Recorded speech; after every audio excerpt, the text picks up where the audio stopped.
کہ البقرہ میں ذکر جو گزرا ہے اس میں تو یہ کہا گیا تھا کہ ایک ہی صورت لے کر آ جاؤ، جو کہ ممکن نہیں ہے، اور پھر فرمایا کہ جس کو چاہو اپنے لیے مدد کو بلا لو، ٹھیک ہے، ان کو تم صادقین، اگر تم سچے ہو تو جس کو چاہو اپنی مدد کے لیے بلا لو، لیکن تم پیش ہی نہیں کر سکتے،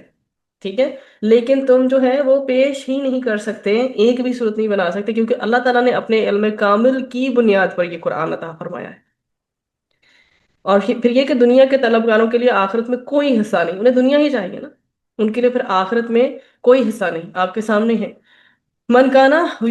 یرید الحیات الدنیا، جو کیا چاہتا ہے، جو لوگ بس اس دنیا کی زندگی اور اس کی خوش نمائیوں کے طالب ہوتے ہیں نا، تو پھر ان کو دنیا ہی ملے گی، ان کو آخرت کی کوئی فکر نہیں ہے، پھر آخرت میں ان کا حصہ بھی کوئی نہیں۔ اور یہی بات یہاں بتائی جا رہی ہے کہ طے ہمیں اب کرنا چاہیے کہ ہم نے جو ہے دنیا بنانی ہے یا آخرت بنانی ہے، جو بنانا چاہیں اللہ سبحانہ و تعالیٰ نے چوائس دی ہے۔ دنیا تو بن گئی تھی قارون کی بھی، اور کیا کہا جاتا ہے، لائک اس کا اتنا خزانہ ہوا کرتا تھا کہ ایک چابیاں سنبھالنے کے لیے بھی لوگ ہوتے تھے، اور کہاں جو ہے فرعون وہ جو دعوے کرتا تھا آپ کے سامنے، تو دنیا تو اس کی بھی بن گئی تھی، قارون کی بھی، فرعون کی بھی، ہماری بھی بن جائے گی، آپ کی بھی بن جائے گی، لیکن آخرت میں کوئی حصہ نہیں ہوگا، پھر سب کچھ جو ہے وہ دنیا میں ہی رہ جائے گا، آخرت میں ایسے لوگوں کے لیے آگ کے سوا کچھ نہیں ہے، ٹھیک ہے۔ اور کیا ہوگا آخرت میں؟ کچھ نہیں ہوگا، بس دنیا ہی دنیا ان کے پاس ہوگی۔ تو بتایا کیا جا رہا ہے یہاں پہ مزید بھی، جو لوگ اللہ کی اطاعت سے روکتے ہیں اور اللہ تعالیٰ کے احکامات پر اعتراض کرتے ہیں، ان کے لیے کیا ہوگا؟ بدترین عذاب ہوگا۔ اس کے برعکس جو ایمان والے ہیں، نیکیاں کرنے والے ہیں، وہ انشاءاللہ اللہ سبحانہ و تعالیٰ کے ہاں شاندار جو ہے بدلہ پائیں گے۔ اللہ ایسے ہی لوگوں میں ہم سب کو شامل فرمائے جو کہ کیا ہو، جو ایمان تو اللہ اللہ کا شکر ہے، اللہ تعالیٰ نے ہمیں عطا فرمایا، اللہ تعالیٰ نے اپنے جو ہے ایک مسلم گھرانے میں ہمیں الحمدللہ پیدا فرمایا، اپنے فضل اپنے کرم کے ساتھ۔ اللہ تعالیٰ ہمیں نیکیاں کرنے کی توفیق دیں، ان نیکیوں کو پھر سنبھالنے کی بھی توفیق دیں۔ ہم نیکی تو کر لیتے ہیں، پر ہم ایسی نیکی کرتے ہیں جیسے ایک تھیلی ہوتی ہے نا، اور اس میں سوراخ ہوتا ہے، ہم نیکیاں تو کر رہے ہوتے ہیں، سمجھ لیں کہ سوراخ والی تھیلی کی مدد ہماری نیکیاں ہوتی ہے، کہ ہم انہیں سنبھال نہیں پا رہے ہوتے ہیں، ہم انہیں ضائع کر رہے ہوتے ہیں۔ تو اللہ سبحانہ و تعالیٰ ہمیں ایمان کے ساتھ، مضبوط ایمان کے ساتھ، ایک پکے سچے مومن ہونے کے ناطے ہمیں نیک امال کرنے کی توفیق عطا فرمائے، اور ہمارے نیک امال کو اللہ تعالیٰ اپنی شان کریمی کے مطابق قبول بھی فرمائے، اور اس کا اجر بھی دے ہمیں، اور ہمیں آخرت میں عذاب سے بچائے۔ اللہ سبحانہ و تعالیٰ ہمیں ان لوگوں میں شامل کرے جو کہ شاندار بدلہ پانے والے ہیں، انشاءاللہ آمین۔ پھر جو ہے جی ہمارے پاس رکوع نمبر 3 شروع ہوتا ہے، آیات 25 سے لے کر 35 تک آئیں گی، 25 سے لے کر 35 تک۔ یہاں پر کیا بتایا جا رہا ہے؟ قوم نوح جو ہے نا، حضرت نوح علیہ السلام کی جو قوم ہے، ان کے حوالے سے جو ہے بتایا جا رہا ہے کہ کیسی قوم تھی، کیسے انہوں نے ہٹ دھرمیاں کی ہیں۔ وَلَقَدْ أَرْسَلْنَا نُوحًا إِلَىٰ قَوْمِهِ إِنِّي لَكُمْ نَذِيرٌ مُّبِينٌ، اور البتہ تحقیق ہم نے بھیجا نوح علیہ السلام کو اس کی قوم کی طرف، ٹھیک ہے، اور بے شک کس کام کے لیے بھیجا تھا؟ کہ وہ خبردار کر دیں جا کے ان کو، ٹھیک۔ اب یہاں پر ہم یہ بھی دیکھیں گے کہ کس قدر بے بسی ہے ایک نبی کی بھی، کہ بیٹا بھی ساتھ نہیں دے رہا، اور کسی کا باپ نبی ہو اس کو یہ چیز جو ہے اس کی مغفرت کا سورس نہیں بن سکتی، یہ بھی آج ہم دیکھیں گے۔ اب یہاں پہ حضرت نوح علیہ السلام کی قوم کی بات ہو رہی ہے، ان کا باقاعدہ الیبوریٹ کیا جا رہا ہے ان کے بارے میں، اور یہ ذکر ہم پہلے بھی کر کے آ چکے ہیں، غالباً سورۃ الاعراف میں ہم نے دیکھا تھا، اور یہ سورہ ہود میں بھی قوموں کے واقعات ہیں، نبیوں کے حوالے سے، اور وہی دوبارہ سے عبرت دی جا رہی ہے۔ اور اس مقام پر بیسکلی اس مقام پر جو یہ مقام آیا ہے قرآن میں، اس میں ہٹ درمی کا تذکرہ ہے، اور وہ ہٹ درمی کرتی کون ہے؟ ایلیٹ کلاس، بڑی کلاس، جو بڑے اور امیر لوگ ہوتے ہیں۔ تو آپ کی جو قوم ہے، وہ آپ نے اپنی قوم کو اللہ وحدہ لا شریک کی عبادت کرنے کی جو ہے وہ دعوت دی، اللہ کو وحدہ لا شریک ماننے کا کہا کہ اللہ ہے ایک، اس میں اس کے ساتھ کسی کو شریک نہ ٹھہراؤ، شرک سے روکا ہے، اور ہر نبی کا یہی میسج ہوا کرتا تھا، فرسٹ اینڈ فارموسٹ پہلا میسج یہی تھا اپنی قوم کو، اللہ کی عبادت میں کسی کو شریک نہ ٹھہراؤ، اللہ ایک ہے، وحدہ لا شریک ہے، وہی ہے عبادت کے قابل، وہی ہے معبود، وہی ذرے ذرے کا مالک ہے، وہی ہمارا خالق ہے، صرف اسی کے آگے سر جھکاؤ۔ لیکن قوم نے آپ کی رسالت کے دعوے کو معاذ اللہ کیا کہا؟ جھوٹا، جھوٹا قرار دیا، دیکھیں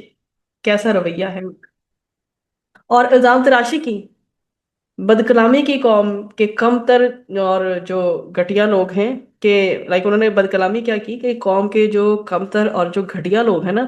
وہ ہے جو تمہاری بات مان رہے ہیں، یہ سردار کائنڈ آف جو پیپل ہیں، جو لیڈر کائنڈ آف پیپل ہیں، وہ تو تمہیں نہیں مان رہے۔ تو یہ ہمیشہ ہر دور کے متکبر لوگ جو ہے نا، وہ وہی ہوتے ہیں جو کہ زیادہ تر پیسے والے ہوتے ہیں، امیر کبیر ہوتے ہیں، کبر میں آگے بڑھ چکے ہوتے ہیں، تو کبر ان میں ہوتا ہے۔ اور بد کلامی یہ کرتے ہیں، کہتے ہیں کہ قوم کے جو کمتر ہیں بیچارے وہ غریب ہیں اس لیے، اور وہ مفلس ہیں، ان کے پاس مال و اسباب اتنے نہیں ہیں، تو ان کو انہوں نے کمتر اور گھٹیا کہتے ہیں، کہ وہ لوگ ہیں کمتر اور گھٹیا جنہوں نے تمہاری بات کو مانا۔ اور پھر یہ بھی بات بتائی گئی کہ جیسے کہ ہر دور میں متکبر سردار رہے ہیں یا الیٹ کلاس رہی ہے، ٹھیک ہے، اسی طرح سے صاحب ایمان کون ہوتے ہیں عموماً؟ وہی ہوتے ہیں جو مالی اعتبار سے کمزور ہوتے ہیں۔ ان کے ان کا جو تکبر کا انداز نہیں ہوتا مذاق اڑانے کا، وہ جب ایمان لے آتے ہیں تو بس پھر وہ عاجزی کے ساتھ زندگی گزارتے ہیں۔ تو حضرت نوح علیہ السلام نے فرمایا کہ دیکھو میں نے تمہارے درمیان ایک پاکیزہ زندگی بسر کی۔ اب اتنی الزام تراشیاں وہ کر رہے تھے نا حضرت نوح علیہ السلام کے اوپر، تو انہوں نے اپنے آپ کو کلیریفائی کرنے کے لیے ان سے اپنی قوم سے اب باتیں کی کہ میں نے تمہارے درمیان ایک پاکیزہ زندگی بسر کی ہے، میری زندگی تمہارے سامنے واضح ہے، میں حق کے دلائل تمہارے سامنے پیش کر رہا ہوں، اور میرا کردار اس بات کی گواہی پیش کر رہا ہے کہ اللہ سبحانہ و تعالیٰ نے مجھے چنا ہے، اللہ نے مجھے وحی عطا فرمائی ہے۔ اور دیکھو میں جو یہ کام کر رہا ہوں، اس سے میں تم سے کوئی اجر نہیں مانگتا۔ یہ عموماً تکرار ہوتی ہے، نبیوں نے یہ بات نیشن کو اپنی اپنی قوم کو کہی ہی ہوتی ہے کہ دیکھو میں جو تبلیغ کا یہ کام کر رہا ہوں نا، اس میں میں تم سے کوئی اجر نہیں مانگتا، میں تو بے لوث تمہارے سامنے دعوت حق اللہ سبحانہ و تعالیٰ کے فضل و کرم سے پیش کر رہا ہوں۔ اور تمہارے کہنے سے یہ جو اللہ کے نیک بندے ہیں نا، جو درویش قسم کے لوگ ہیں، جو شریف انسان ہیں، میں ان سے اپنے آپ کو دور نہیں کروں گا۔ وہ کہتے تھے نا، ان کو اپنی محفل سے اٹھا دیں اور ہم تب آئیں گے آپ کی باتیں سننے۔ اور یہی رویہ مشرکین کا بھی تھا، کفار کا بھی تھا نبی کریم صلی اللہ علیہ وسلم کے ٹائم پیریڈ میں۔ تو یہ کہہ رہے تھے میں اپنے آپ کو اپنی قوم کے ان لوگوں سے دور نہیں کروں گا، تمہاری چاہے کس جو ہے نا انٹینسٹی کی تمہاری مخالفت ہی کیوں نہ ہو، تمہاری مخالفت کا رویہ کیسا ہی روپ کیوں نہ اختیار کر جائے، میں جو ہوں ان لوگوں سے اپنے آپ کو دور نہیں کر سکتا۔ پھر حضرت نوح علیہ السلام نے واضح کیا کہ جو عام طور پر لوگ تقاضا کرتے تھے کہ ایسا کر کے دکھا دیں، ویسا کر کے دکھا دیں، یہ آپ کو پتا ہے کہ جو بھی نبی ہوتے ہیں ان سے یہ ڈیمانڈز کی ہی جاتی ہیں۔ تو پیغمبر فرما رہے ہیں کہ دیکھو میں نے یہ نہیں کہا کہ میں فرشتہ ہوں، ٹھیک ہے، اور نہ ہی میرے پاس جو ہے کوئی غیب کی باتیں جاننے کا کوئی معاملہ ہے، ٹھیک ہے، یہ آپ کے سامنے آیت میں ہے کہ میں تم سے نہیں کہہ رہا کہ پچھلی آیت میں گزرا ہوگا فرشتوں کے حوالے سے کہ میں فرشتہ نہیں ہوں، یا انی ملک یہاں پہ آ رہا ہے، ولا اقول انی ملک، میں نہیں دعویٰ کرتا کہ میں فرشتہ ہوں، اور نہ ہی میں ولا اقول لکم، اور نہ ہی میں تم سے کہتا ہوں ان دی خزائن، اور کون سے خزانے ہیں اللہ کے، کہ میں غیب، جب میرے پاس خزانے ہیں، اور یا پھر یہ کہ میرے پاس غیب کے خزانے ہیں، یا پھر اس کے علاوہ یہ کہ میں فرشتہ ہوں، یا پھر میں غیب کی باتیں آسان لفظوں میں جاننے والا، اگر غیب کے خزانے مشکل لگ رہا ہے تو اس کو مزید سمپلیفائی کر دیتی ہوں کہ میں فرشتہ ہوں۔ میں نے کب یہ دعویٰ کیا کہ میں فرشتہ ہوں؟ اور میں نے کب کہا ہے کہ میرے پاس غیب کی باتیں جاننے کے حوالے سے کوئی ٹولز ہیں، یا میں غیب کی باتیں جانتا ہوں، یا میرے پاس غیب کے خزانے ہیں؟ ٹھیک ہے، ایسی بات میں نے تو نہیں کی۔ تو میں تو اللہ کی وحی کے ذریعے تمہیں جو بات بتاتا ہوں،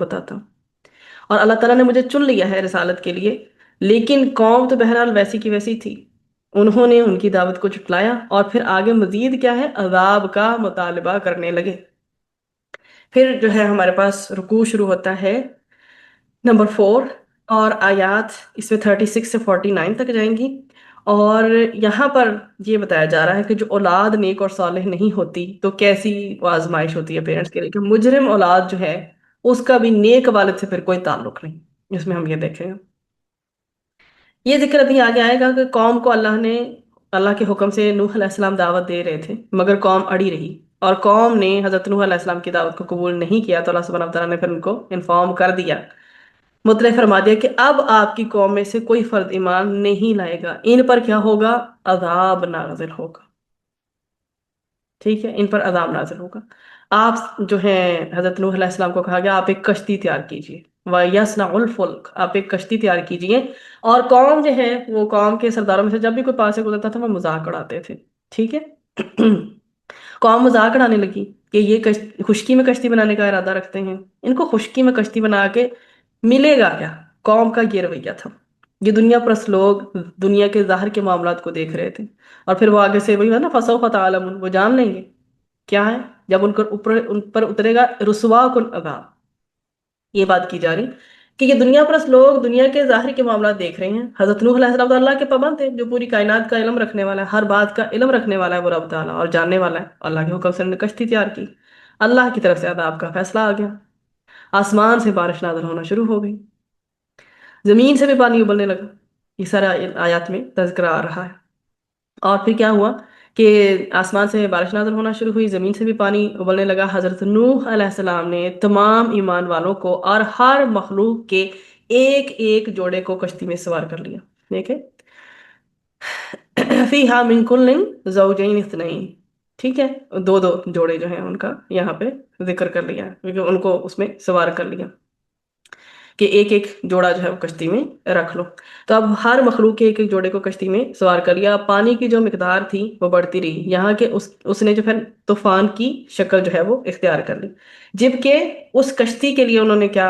فرمایا؟ بسم اللہ مجریہا و مرساہا ان ربی لغفور الرحیم. تو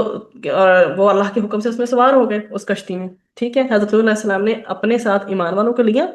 اور جو کیا کیا ہے ایمان والوں کو اپنے ساتھ لیا ہے، اور اس کشتی میں وہ سوار ہو کر ساتھ میں ہر مخلوق کے ایک ایک جوڑے کو بھی رکھ دیا. تو پانی کی مقدار جو ہے وہ بڑھتی رہی، یہاں تک کہ اس نے کیا شکل اختیار کر لی؟ طوفان کی شکل اختیار کر لی. اور جس پہاڑ جیسی وہاں سے پہاڑ جیسی بلند موجیں جو ہے وہ پیدا ہو گئی. کشتی میں سوار ہونے والے محفوظ رہے، اور باقی پوری کی پوری جو قوم ہے وہ غرق کر دی گئی، جو کہ نافرمانوں پہ مشتمل تھی. ان نافرمانوں میں اب ذکر کیا جا رہا ہے، ان نافرمانوں میں حضرت نوح علیہ السلام کا ایک بیٹا بھی تھا جو کفر پر ہی اڑا رہا. اور دیکھیں کہ ایک باپ کی جو پکار، کشتی ان لوگوں کی چلی جا رہی تھی اور ایک ایک موج پہاڑ کی طرح اٹھ رہی تھی، اور نوح علیہ السلام کا بیٹا دور فاصلے پر تھا. اور حضرت نوح علیہ السلام نے پکار کر کہا، بیٹا ہمارے ساتھ سوار ہو جا، کافروں کے ساتھ نہ رہ، ولا تکن مع الکافرین. لیکن اس نے انکار کر دیا، اور پھر وہ کفار قوم کے ساتھ جو ہے غرق ہو گیا. اب اللہ سبحانہ و تعالیٰ سے حضرت نوح علیہ السلام نے دعا کی، اے اللہ میرے بیٹے کو بچا لے. اللہ نے جواب دیا، اس کا تم سے کوئی تعلق نہیں. اللہ اکبر. ٹھیک ہے، اب یہ دیکھیے، قال، باپ کی بے بسی تک حضرت نوح علیہ السلام کی. قال فرمایا، یا نوح علیہ السلام نے، حضرت نوح علیہ السلام نے جب دعا کی نا کہ وہ تو میرے گھر والوں میں سے تھا، آگے سے اللہ سبحانہ تعالیٰ فرما رہے ہیں، انہو لیس من اہلک، وہ تو تیرے گھر والوں میں سے نہیں ہے، he is not from your family, انہو عمل غیر صالح. یہ وہ کیسا ہے اس کی بات کی جا رہی ہے کہ وہ تیرے گھر والوں میں سے نہیں ہے کیونکہ وہ ہدایت پر ہی نہیں. کیسا عمل ہے؟ غیر صالح. اس کی اردو میں جتنی مرضی ایکسپلینیشن کر لیں جو، تو ہم اسے جو ہے وہ کر ہی نہیں سکتے. ایک جو ہے یہاں پہ تو سمپلی یہ لکھا ہوا ہے نا کہ ایک بگڑا ہوا کام ہے. تو اللہ سبحانہ تعالیٰ نے فرمایا کہ وہ ایمان کی بیسکلی دولت سے خالی ہے. تو پھر ایمان کی دولت سے خالی انسان کیسا ہوا کرتا ہے؟ اب یہاں پر فردر دیکھیں کہ اللہ سبحانہ تعالیٰ نے کیا فرمایا ہے کہ وہ جو ہے کیا نہیں ہے. جب انہوں نے کہا کہ میرے بیٹے کو بچا لے، تو اللہ سبحانہ تعالیٰ نے کہا اس کا تمہارے سے کوئی تعلق ہی نہیں ہے. اللہ اکبر. اور پیغمبر کا بیٹا ہے، مگر کس چیز کی دولت سے خالی ہے؟ ایمان کی دولت نہیں ہے اس کے پاس، اور پیغمبر کے مشن میں ساتھ نہیں ہے. سب سے بڑی بات، تو پیغمبر کی بات قبول بھی نہیں کر رہا. پیغمبر کا بیٹا ہونا یہ اس کو اللہ کے عذاب سے نہیں بچا سکتا. اب آپ یہ دیکھیں، آج اس حوالے سے بات کرتے کرتے ابھی آئی، کئی دفعہ جو ہے اولاد ایسی آزمائش بن جاتی ہے پیرنٹس کے لیے کہ عموماً خاندان والوں کو تو باتیں سننی ہی پڑتی ہیں جب کوئی ایسا عمل غیر صالح جیسا بچہ نکل آئے. ٹھیک ہے، ایک بگڑا ہوا بچہ سمجھ لیں. پیرنٹس کو تو باتیں سننی ہی پڑتی ہیں، لیکن آپ یہ دیکھیں سب سے زیادہ باتیں کس کو سننی پڑتی ہیں؟ ماں کو، کس نے تربیت نہیں کی. تو آج جو لیڈیز بھی ہیں جن کے بچوں نے کسی حساب سے بھی اپنی ماؤں کو پریشان کر رکھا، تو آج میں اس حوالے سے تھوڑی سی بات کروں گی. دیکھیں، حضرت نوح علیہ السلام جو ایک نبی ہیں، کیا ان کی تربیت یا ان کی پرورش، ان کی اپ برنگنگ میں بچے کو ریز کرنے میں کوئی کمی رہ گئی ہوگی؟ ایک نبی کا بیٹا اور ایمان کی دولت سے آ رہی. آپ کبھی بھی اس چیز کو مت ایسا سمجھیں، کبھی بھی ٹانٹنگ انوائرمنٹ آپ کو ملے، ایسا بیہیویئر کسی کا ملے، کوئی آپ کو کہے پن پوائنٹ کر کے کہ تمہارے بچے نے یہ کیا ہے، تو یہ دیکھیں کہ نبیوں کے بچوں کے ساتھ، پیچھے حضرت لوط علیہ السلام کی بیوی نہیں ان کے ساتھ گئی تھی، کہاں پیغمبر ہیں اور بیوی کی ہمدردیاں قوم لوط کے ساتھ تھی جو کہ ہم جنس پرستی میں مبتلا تھی. آج بھی غالباً اس واقعے کو دوبارہ سے دیکھیں گے کیونکہ یہ قوموں کے واقعی چل رہے ہیں. تو کہنے کا مقصد یہ ہے کہ اگر پیرنٹس کا دل دکھتا ہے، اور اسپیشلی ماں کو جو پین کیا جاتا ہے کہ تم نے تربیت اچھی نہیں کی، تو آج آپ یہ دیکھ لیں کہ ایک نبی کو بھی کہہ دیا گیا کہ تمہارا اس سے کوئی تعلق ہی نہیں ہے، ایون کون کا بیٹا ہے۔ تو آپ بھی اپنے دلوں کو اتنا نہ کمزور کریں، اللہ سے دعا ضرور کریں اللہ تعالیٰ آپ کے بچے کو راہ راست پر لے آئے، اللہ نہ کرے ایسی آزمائش میں کسی بھی پیرنٹس کو پڑنا پڑے۔ لیکن اگر کوئی اس سے گزر بھی رہا ہے تو اللہ سے اپنا تعلق مضبوط کرے، اللہ سے دعا کرے، کیونکہ دعا جو ہے نا وہ تقدیر بدل دیتی۔ اس کے بعد جو ہے آگے فردر ذکر کیا جا رہا ہے اس بات پہ کہ پیغمبر کا ساتھ نہیں دے رہا مشن میں، تو پیغمبر کی جو ہے ایسوسیشن ہونا، اٹیچمنٹ ہونا، رشتہ داری ہونا، یہ عذاب سے نہیں بچا سکے گا۔ تو اللہ کے ہاں نجات کے لیے محض خونی رشتے کافی نہیں ہیں، ایمان کا رشتہ ہونا، ایمان کی دولت کا ہونا، یہ سب سے پہلی کنڈیشن ہے اللہ کے ہاں۔ تو اللہ سبحانہ تعالیٰ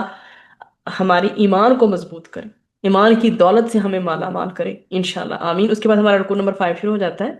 جس میں 50 سے لے کر 60 تک آیات آئیں گے۔ اس میں جو ان لوگوں کا تذکرہ ہے جو حق کو مان کر ہی نہیں دیتے، حق کو جٹلاتے ہیں، پھر اللہ سبحانہ تعالیٰ نے ان کا انجام بھی ان کو بتا دیا۔ آیات 50 سے 60 ان کو دیکھتے ہیں۔ تھیم قوم عاد کا ذکر ہے یہاں، جن کی طرف حضرت ہود علیہ السلام کو بھیجا گیا تھا۔ انہوں نے اللہ کی عبادت کی دعوت بھی دی اور ان سے کہا کہ اللہ سے کیا کرو، بخشش مانگو، اور فرمایا کہ دیکھو اگر تم نے میری بات مان لی تو اللہ تم پر رحمتوں کی بارش برسائے اور تمہاری قوت میں اضافہ کر دے گا۔ یہ یہاں پہ نا بیسیکلی استغفار کرنے کے فائدے بتائے گئے ہیں۔ وَيَا قَوْمِ اسْتَغْفِرُوا رَبَّكُمْ ثُمَّ تُوبُوا إِلَيْهِ، وہ کیا کرے گا؟ يُرْسِلِ السَّمَاءَ عَلَيْكُمْ مِدْرَارًا۔ ٹھیک ہے، اللہ سبحانہ تعالیٰ تمہارے کیا آسمان کے جو ہیں تمہارے اوپر کیا کھول دے گا؟ اللہ سبحانہ تعالیٰ آسمان کے دہانے یہاں پر لکھا ہوا ہے، تو اللہ سبحانہ تعالیٰ کھول دے گا تم پر آسمان سے، مطلب ایک طرح سے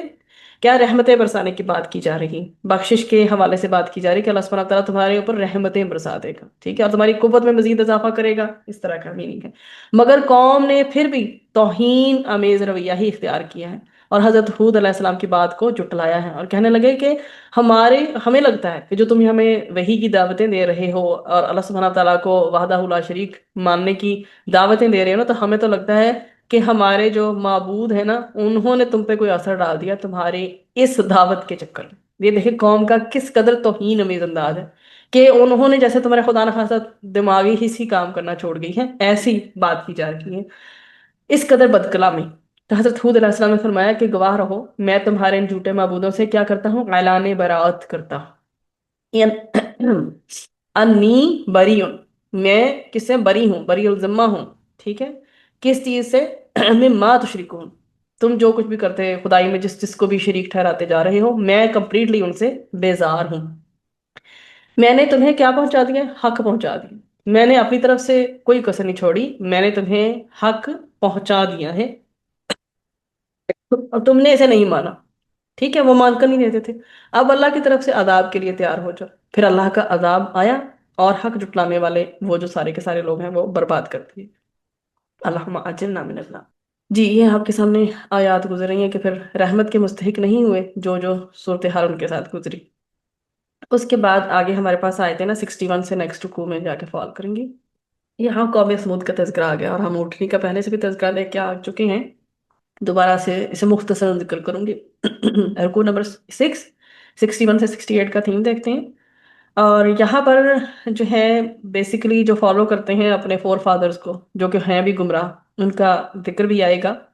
اور ساتھ میں قوم ثمود کی بربادی کے حوالے سے بھی یہاں پہ ساری فردر انفارمیشن گیون ہے۔ تو گمراہ جو ہیں آباء و اجداد کی پیروی کے حوالے سے بات ہے۔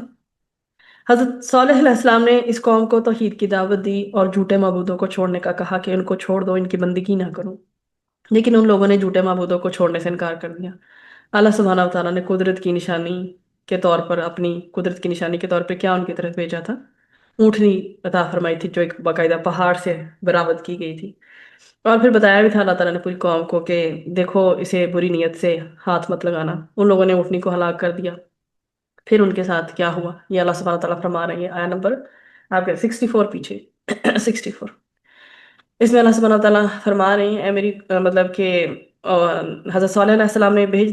اللہ کے حکم سے اونٹنی جو ہے اللہ سبحانہ تعالیٰ کے حکم سے آ گئی، جو حضرت صالح علیہ السلام کو قوم بار بار مطالبے کر رہی تھی۔ اب وہ بتا رہے ہیں، اے میری قوم کے لوگوں،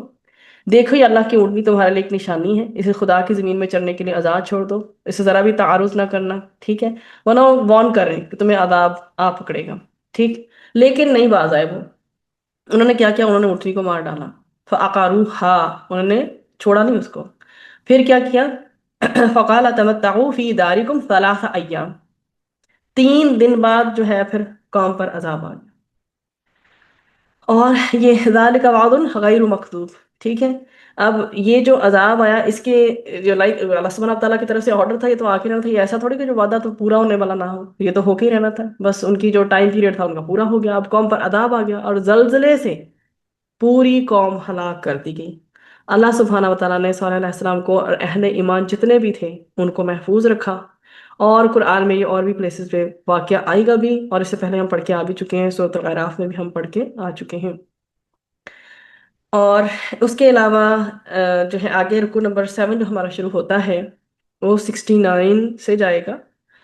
83 تک۔ اب یہاں پر بات آ گئی ہے، بات شروع ہو رہی پہلے تو حضرت ابراہیم علیہ السلام کے پاس،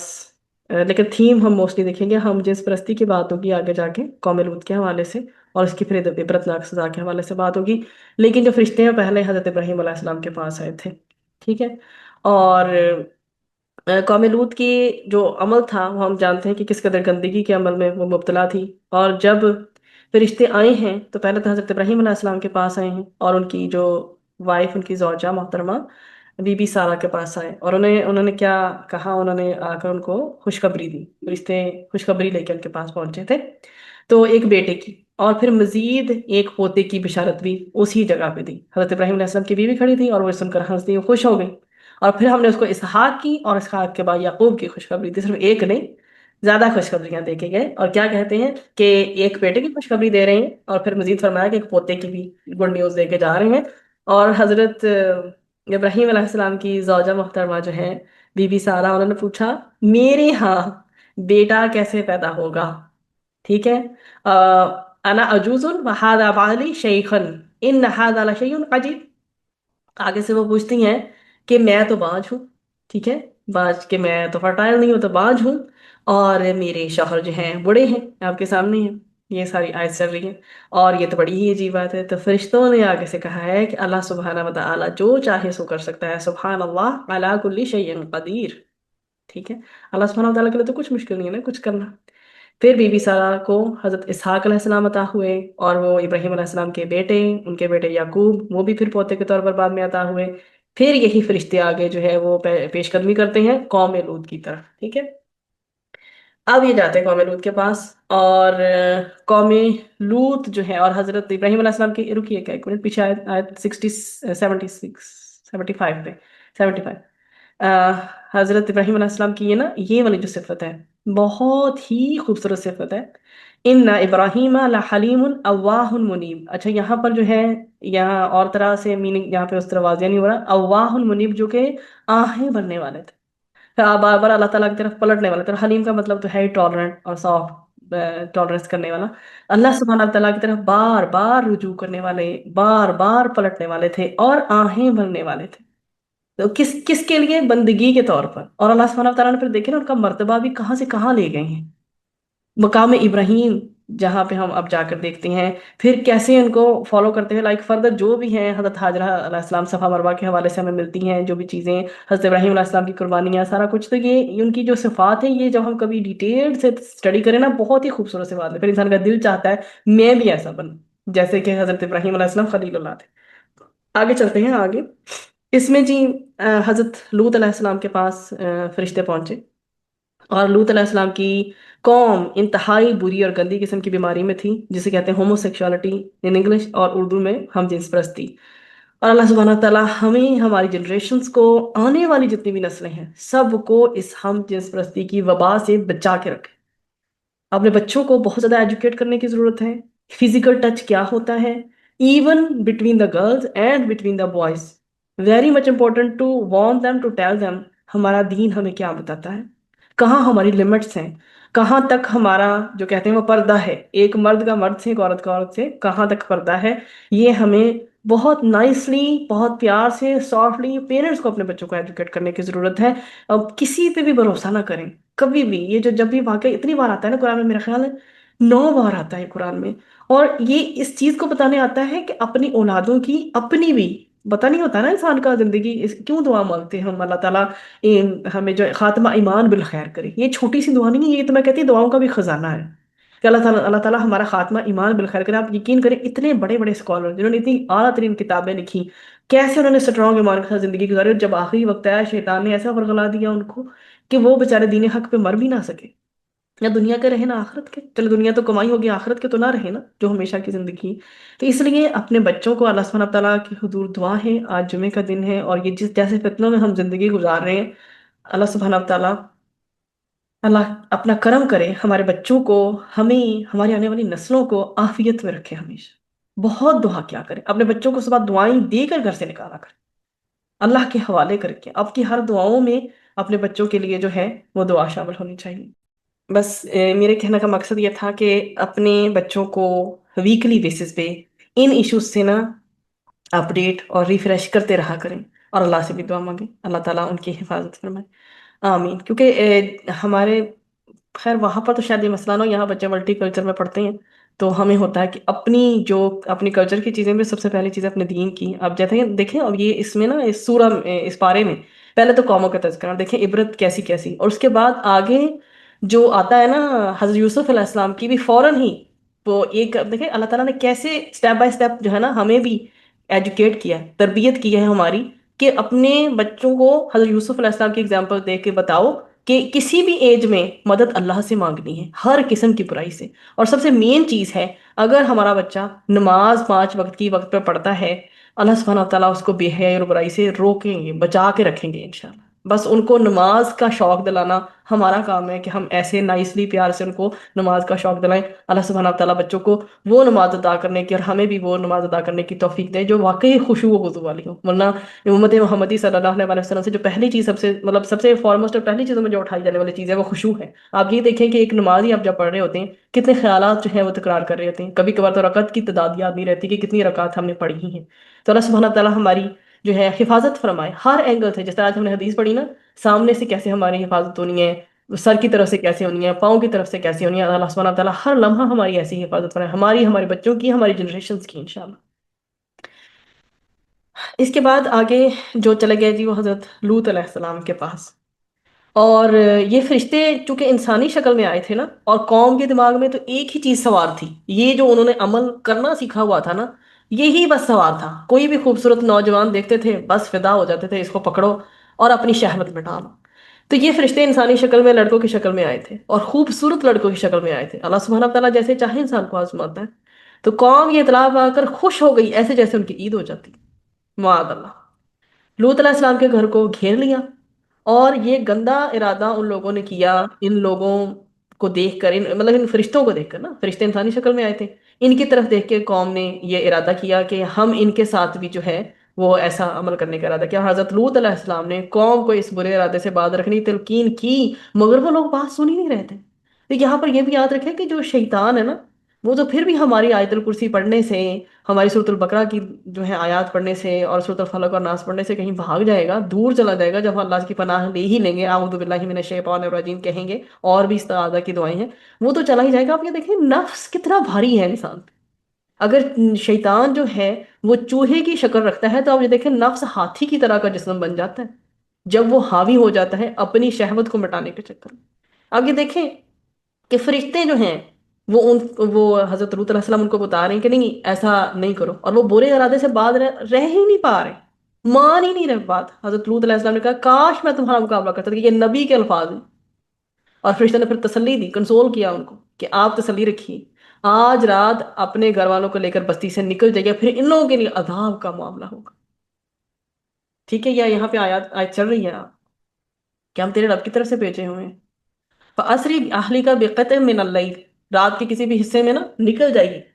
اپنی جو ہے اہل و عیال کو لے کر، ٹھیک ہے، کیونکہ وہ تو بچیں گے نہیں، ان کے لیے اب عذاب کا معاملہ آ گیا۔